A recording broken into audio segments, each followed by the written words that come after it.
यह पहली मन की बात और उसके साथ साथ इस कार्यक्रम का 97वां 97th एपिसोड भी है। आप सभी के साथ एक बार फिर बातचीत करके मुझे बहुत खुशी हो रही है। हर साल जनवरी का महीना काफी इवेंटफुल होता है। इस महीने 14 जनवरी के आसपास उत्तर से दक्षिण तक और पूरब से पश्चिम तक देश भर में त्योहारों की रौनक होती है। इसके बाद देश अपने गणतंत्र उत्सव भी मनाता है।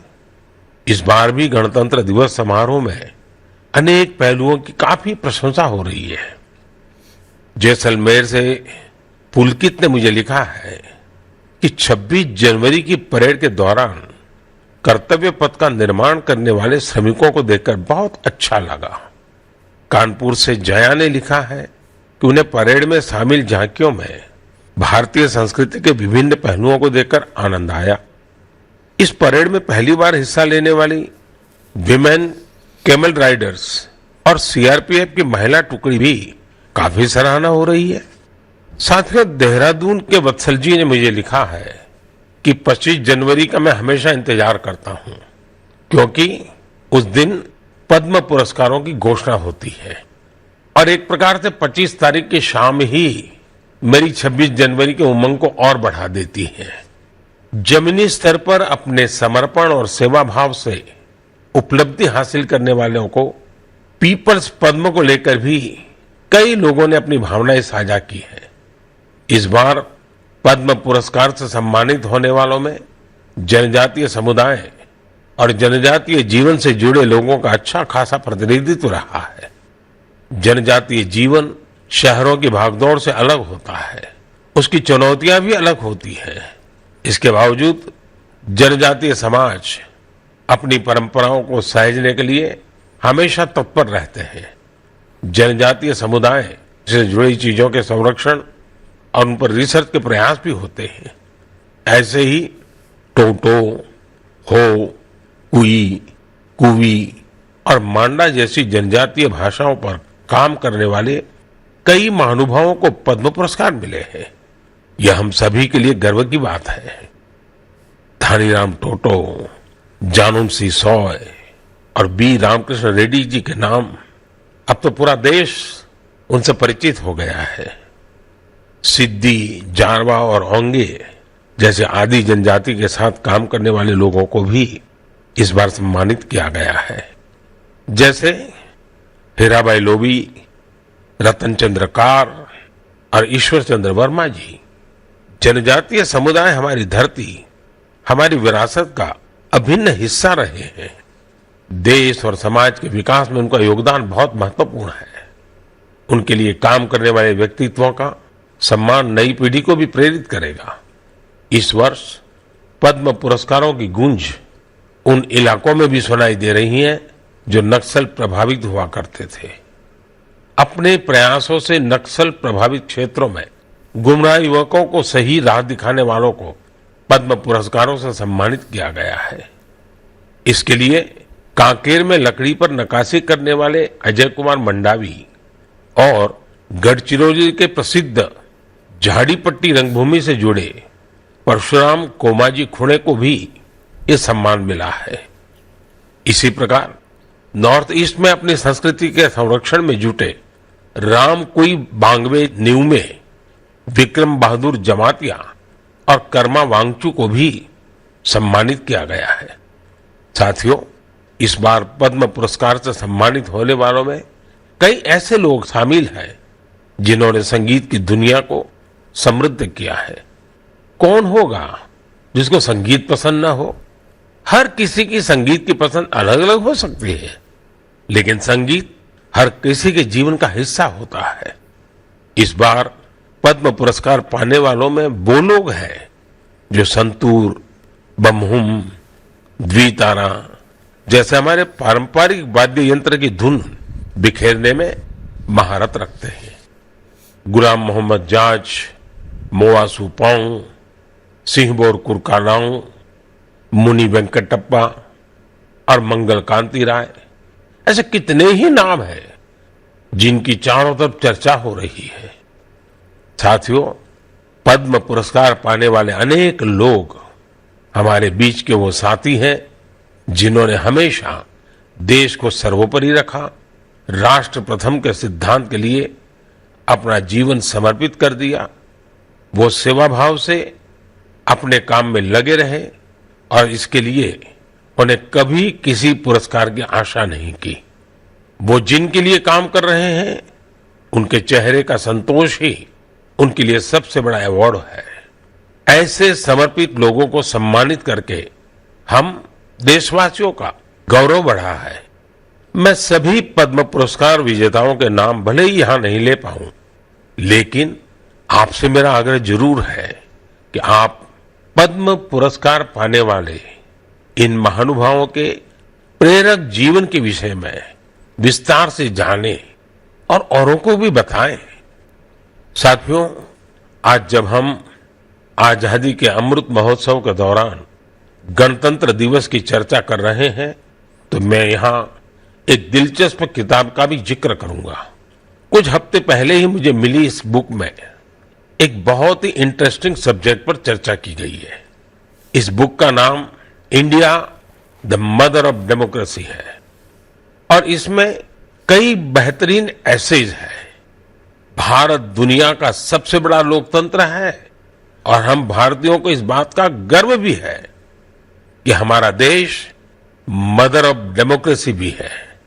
लोकतंत्र हमारी रगों में है, हमारी संस्कृति में है। सदियों से यह हमारे कामकाज का भी एक अभिन्न हिस्सा रहा है। स्वभाव से हम एक डेमोक्रेटिक सोसाइटी है। डॉक्टर अंबेडकर ने बौद्ध भिक्षु संघ की तुलना भारतीय संसद से की थी। उन्होंने उसे एक ऐसी संस्था बताया था जहां मोशंस, रिजोल्यूशंस, कोरम, वोटिंग और वोटों की गिनती के लिए कई नियम थे। बाबा साहब का मानना था कि भगवान बुद्ध को इसकी प्रेरणा उस समय की राजनीतिक व्यवस्थाओं से मिली होगी। तमिलनाडु में एक छोटा लेकिन चर्चित गांव है उतिर मेरूर। यहां 1100-1200 साल पहले का एक शिलालेख दुनिया भर को अचंभित करता है। यह शिलालेख एक मिनी कॉन्स्टिट्यूशन की तरह है।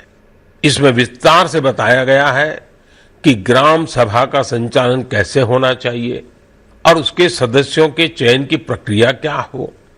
हमारे देश के इतिहास में डेमोक्रेटिक वैल्यूज का एक और उदाहरण है 12वीं सदी के भगवान बसवेश्वर का अनुभव मंडपम।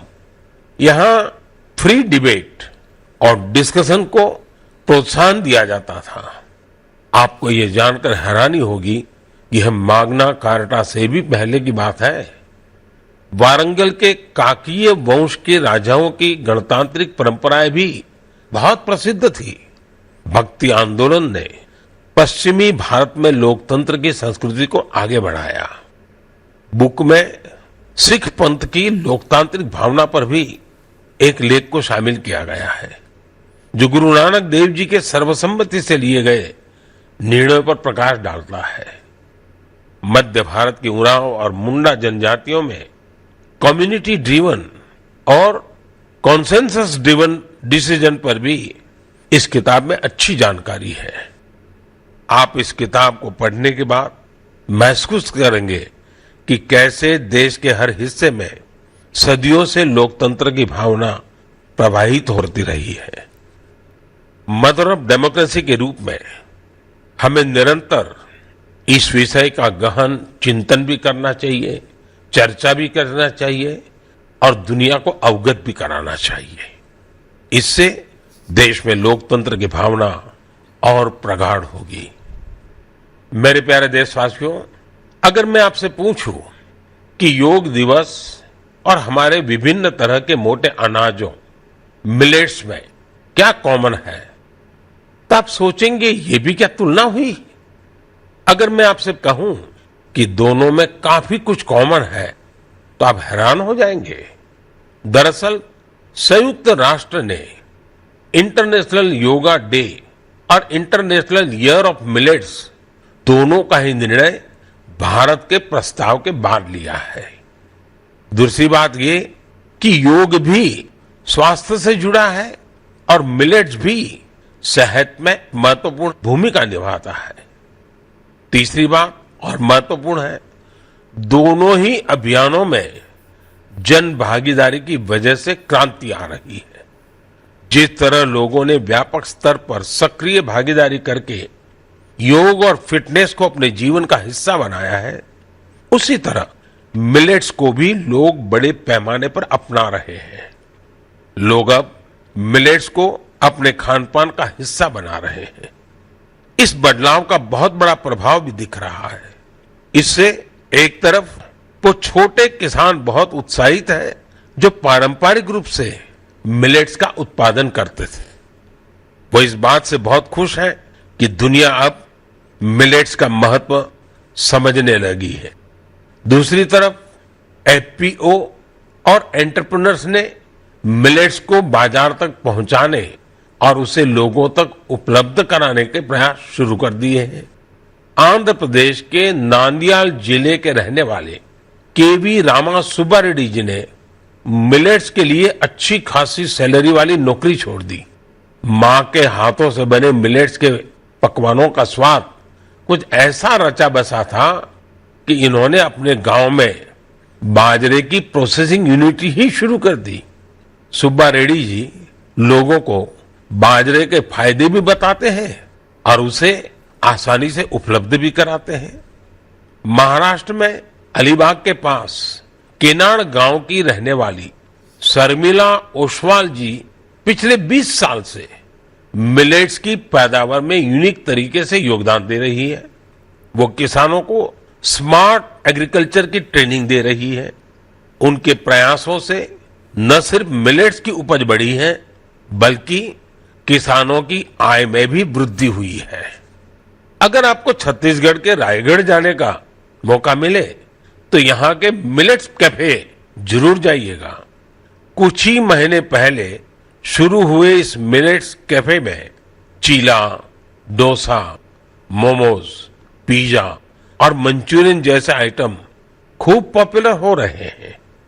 मैं आपसे एक और बात पूछूं, आपने एंटरप्रेन्योर शब्द सुना होगा, लेकिन क्या आपने मिलेटप्रेन्योर सुना है क्या?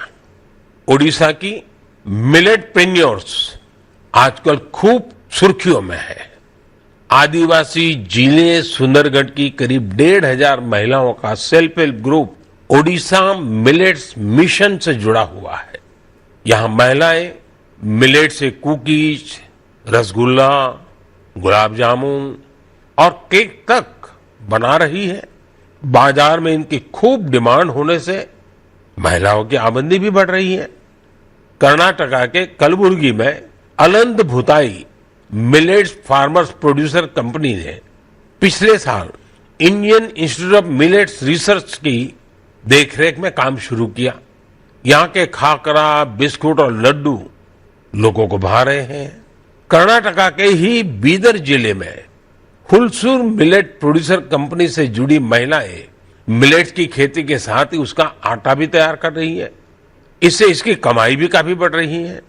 प्राकृतिक खेती से जुड़े छत्तीसगढ़ के संदीप शर्मा जी के एफपीओ से आज 12 राज्यों के किसान जुड़े हैं। बिलासपुर का यह एफपीओ 8 प्रकार के मिलेट्स का आटा और उसके व्यंजन बना रहा है। साथियों, आज हिंदुस्तान के कोने कोने में G20 की समिट्स लगातार चल रही है और मुझे खुशी है कि देश के हर कोने में जहां भी G20 की समिट हो रही है, मिलेट से बने पौष्टिक और स्वादिष्ट व्यंजन उसमें शामिल होते हैं। यहाँ बाजार से बनी खिचड़ी, पोहा, खीर और रोटी के साथ ही रागी से बने पायसम, पूड़ी और डोसा जैसे व्यंजन भी परोसे जाते हैं। G20 के सभी वेन्यूज पर मिलेट एग्जीबिशन में मिलेट से बनी हेल्थ ड्रिंक, सीरियल्स और नूडल्स को शोकेस किया गया। दुनिया भर में इंडियन मिशंस भी इनकी लोकप्रियता बढ़ाने के लिए भरपूर प्रयास कर रहे हैं। आप कल्पना कर सकते हैं कि देश का ये प्रयास और दुनिया में बढ़ने वाली मिलेट्स की डिमांड हमारे छोटे किसानों को कितनी ताकत देने वाली है। मुझे देखकर भी अच्छा लगता है कि आज जितने तरह की नई नई चीजें मिलेट से बनने लगी हैं वो युवा पीढ़ी को भी उतनी ही पसंद आ रही है।